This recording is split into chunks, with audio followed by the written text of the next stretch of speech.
What's going on, everybody? Welcome back. Justin here as always. Thanks for stopping by. Happy Halloween. I hope everybody is having a happy, safe holiday and getting all your tricks and treats out while you can. We got a little bit of breaking news here in the world of Friday the 13th, but it's got so much red tape along with it that it's going to take a little bit of breaking down. So I'm going to read the initial article from Variety today about the announcement from Brian Fuller, Victor Miller, his legal team, Peacock Network, A24. This thing is crazy and it's super complicated because of this legal battle that's been happening for the past few years. But I'm going to break it down for you guys as simply and as best as I can. We're going to start by taking a look at the initial breaking news article today, and then we're going to go a little bit further and kind of break down why this may not be what Friday the 13th fans want and all the complications and red tape about why it's so frustrating. So let's dive into this article from Variety and get the basic news, and then we'll break down this legal case and explain why this series is kind of cool, but it's also very frustrating because we all want Jason running around in a hockey mask, and that's not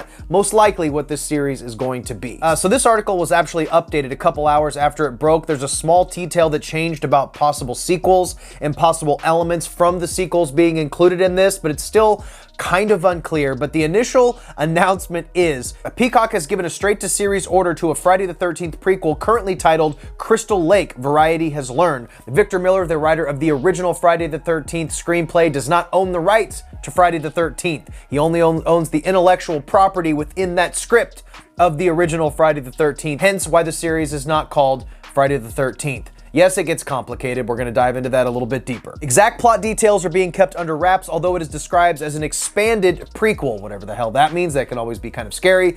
The show will be written by Brian Fuller, who was also the showrunner and an executive producer. Victor Miller, who also penned the original film in the franchise, will also executive produce, along with Mark Toberoff, his entertainment copyright lawyer, Rob Barrisman, the producer of the original Friday the 13th movie, and A24. A24 will also serve as the studio behind the series. Miller and Toberoff, his attorney, were previously involved in a lengthy court case in an attempt to obtain the rights to the original film's screenplay for Miller. The Second Circuit Court of Appeals ruled in Miller's favor in 2021, giving him the U.S. rights to the screenplay. Now, there's a note at the end of this article which was updated that says, an earlier version of this story stated that Crystal Lake would not be able to use elements from any Friday the 13th films except for the first film. This story has been amended to reflect that it can, in fact. Miller and Toberoff have non-exclusive foreign rights as well, and by bringing in Barsamian, the project has access to all of the other elements from the films.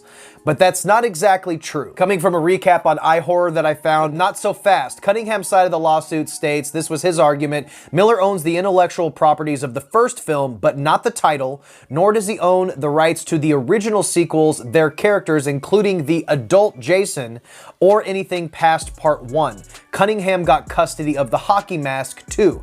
Now, when you come to Mark Toberoff, Victor Miller's lawyer, Miller now owns the copyright to his own screenplay, including sequel rights, but Jason can't be portrayed as any older than in the first movie? Makes no sense, Toberoff says. Jason was very much a presence in Miller's film. In fact, Mrs. Voorhees channeled Jason, and of course, the first was all teed up for sequels. So all this to say, with the producer of the original Friday the 13th film, Victor Miller and his team of lawyers, can potentially spin off things and use elements possibly of the character Jason, but as an element of Jason in the hockey mask wielding a machete. It's up in the air whether or not that element will be in this series. To me, from what I can read, I'm not a lawyer and this shit is so hard to decipher and make sense of. It seems to me that all they can do is make a prequel, use Jason as an entity, as a character, but not as the iconic hockey mask wielding Jason that we all know. This is all so incredibly complicated. I can't still even wrap my mind around it. But that it's interesting to note that the Variety article was updated to include the fact that elements of the sequels will be able to be used in this, even though Victor Miller only owns the rights, the intellectual property of the screenplay. But I guess talking about just the intellectual property means Jason himself, which seemingly would mean which seemingly could mean that any aspect of Jason in further movies he'd have access to. But then elements of copyright as far as like likeness and the look of Jason that was created in other movies under other writers, under other producers, may not be Victor's intellectual property. So there's been fluttering of Friday the 13th news, and everybody was wondering what the hell was going on, what this series or movie was going to look like, because if Sean Cunningham was able to do it, he doesn't have the rights to Jason as a character. So he would have to essentially license the rights from Victor Miller because that's his intellectual property. The fact that these two boneheads can't get together and figure out how to make a gajillion dollars together is just absolute insanity. The rights to this movie and this series is it just boggles the mind, and it just shows you the amount of greed that these people have. I understand that Victor Miller wants to keep his intellectual property. I get that, and I also get Sean Cunningham's aspect of it, but Sean Cunningham didn't write the screenplay.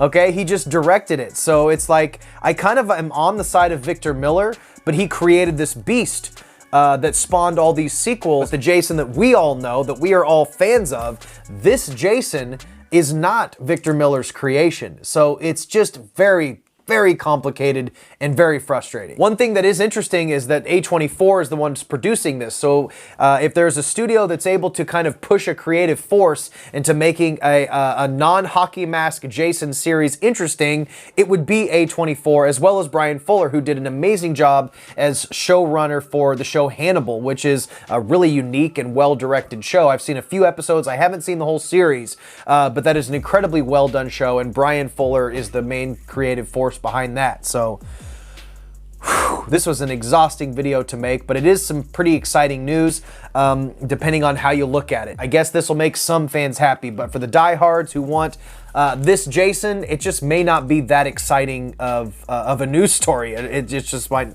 not be.